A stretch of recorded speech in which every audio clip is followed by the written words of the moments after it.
All right, here we go. We're starting part 2 for chapter 4, socialization.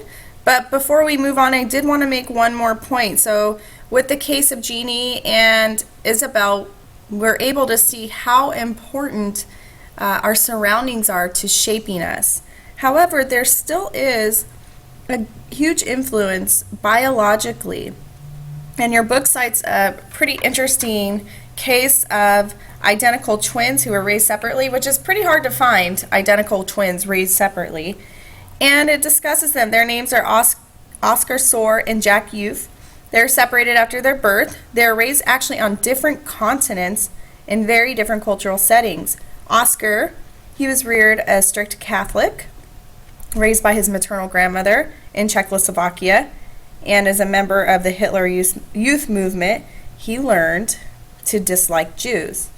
On the other hand, Jack was reared in Trinidad by the twins' Jewish father.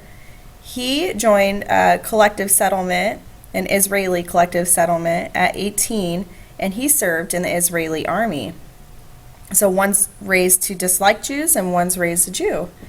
When the twins were reunited in middle age, so somewhere around 38, I believe, they had some pretty interesting similarities. They both wore rimmed glasses. They both wore mustaches.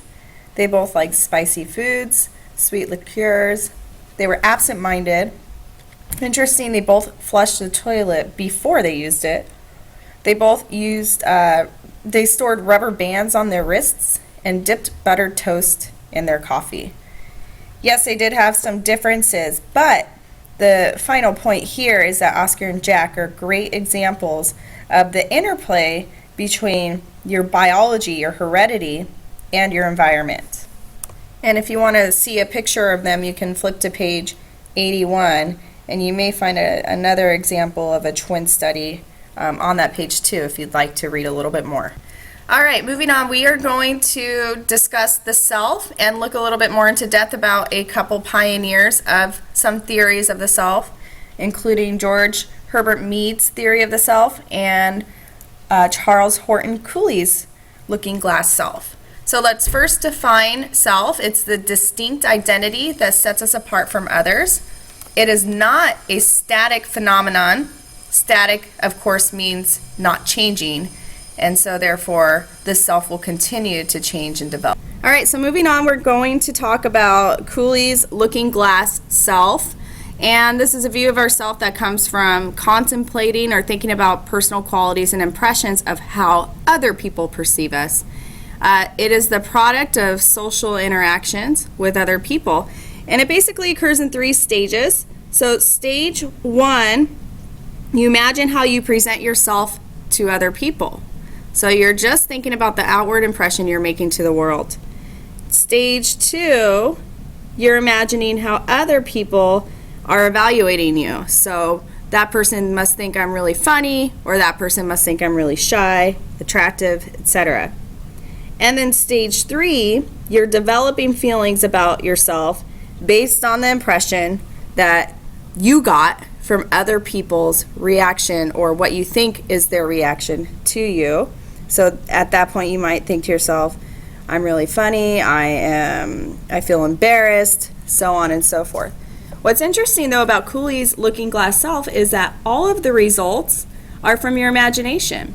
So it's not exactly based on what people say to you, it's based on what you think that they meant when they said something to you or when they looked at you in a particular way. And sometimes that can lead to a misperception altogether and even to a negative self-identity. So let's say that the teacher, you have a teacher who criticized you for being late, and then you perceive that as the teacher must think that I'm not smart.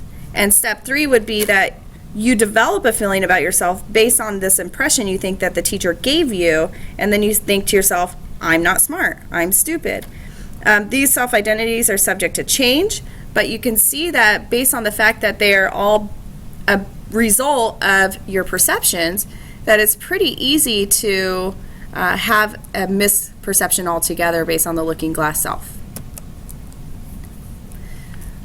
George Herbert Mead also has a theory of the self, And luckily that comes in 3 stages, so we're remembering these theories in 3, both Cooley and Mead. He says that the self begins as a privileged central position in a person's world.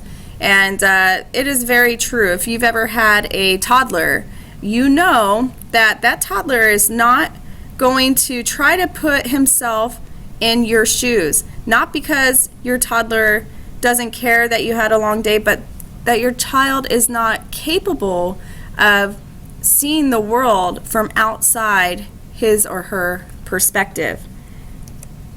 However, as a person matures, the self will change, and then you'll be able to empathize and have a better idea about those surrounding you. So not only do you have a sense of yourself, but you have a sense of the other people in the world around you. The sense of the self, the development of that, is most importantly shaped by significant others.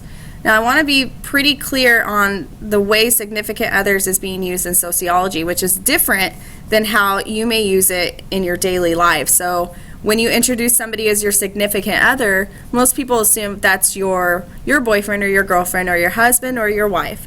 However, in sociology, significant others can be your mom, your dad, your teacher, your sister, your brother. So these are the individuals who are most important in your own development of the self. So the 3 stages of the self, and if you want to take a look at it on your own in the book, there's a nice little chart on page 83, which is reflective of this chart I have for you right here, are number 1, preparation. And in the preparation stage, the child does not have a sense of the self.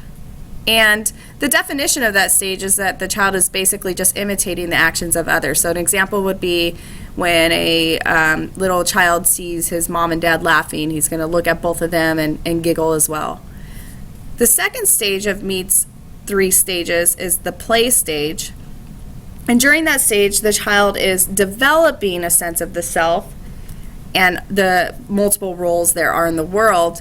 And during this time, the child is able to take on a role of another, as if he or she were that role. So an example of that, and you can see in the picture, the little child playing doctor, would be that the child takes the role of the doctor, and then the child will take the role of the patient. However, the child can't do them simultaneously because they cannot get their mind around the concept of more than one being at a time. And then the third stage is the game stage, and this is when the child truly has an understanding of the multiple senses of selves in the world. And the child has a sense of his or her own self, and this child can consider the roles of more than 2 people or 2 or more people simultaneously. So at this point in a child's development of the self, he or she can play hide and seek, and he won't hide in plain sight and say, "I'm here," when you are looking for your child. Once a child is in the game stage, they will know that there is the role of the hider and there's a role of the seeker, and they can consider them both at the same time. Okay, so you may have determined that Cooley and Mead are both taking from an interactionist perspective. Another sociologist who also is well associated with interactionist perspective is Irving Goffman, and he came up with a couple terms that are pretty interesting and I think applicable to your daily lives. And the first one is known as impression management. This is when individuals learn to slant their presentation of themselves to create a particular appearance that satisfies a particular audience. This is also known as a dramaturgical effect, which sounds like drama, which may remind you of acting, which is almost exactly what it is. So a great example of this might be when you are in the classroom and you are supposed to be working on an individual assignment where you are reading and answering questions, and you have your computer open in front of you, and perhaps you may be a little bit distracted and you're checking your email account, but when you hear your instructor's footsteps walking towards you, you automatically click back over to the assignment you should be working on. You perk up, you put your shoulders back, and you look engaged. You maybe make a nice little thinking face. You put your thinking face on, And all of that is an example of impression management. So I think there's a point for you to stop and write in a quick little note for this slide of the chapter where you need to come up with your own example of a time that you have used impression management to make yourself look better or to satisfy a particular audience. So go ahead and press pause and do that right now. The last point on this slide is about face work, which is defined as a need to maintain proper image of self to continue social interaction. So perhaps you may be feeling rejected at a particular bar. You would be employing face work if you were to say something like, well, there's nobody interesting here anyway, so I'm just going to leave. Or maybe you feel embarrassed about getting a grade, getting a low score on an assignment, and you might say, well, the assignment was stupid. And those are all examples of face work, which is just maintaining proper image.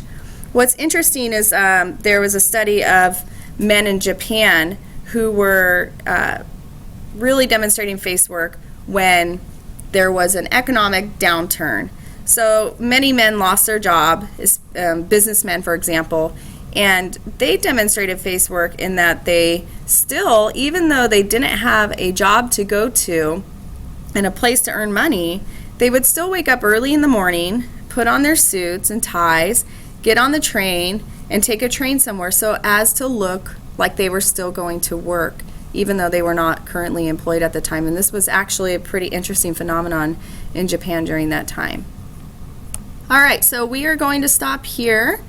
Please go back and review those different theories of the self, Mead and Cooley's, and make sure you understand all the terminology, and then we will pick up on part 3 right where we left off.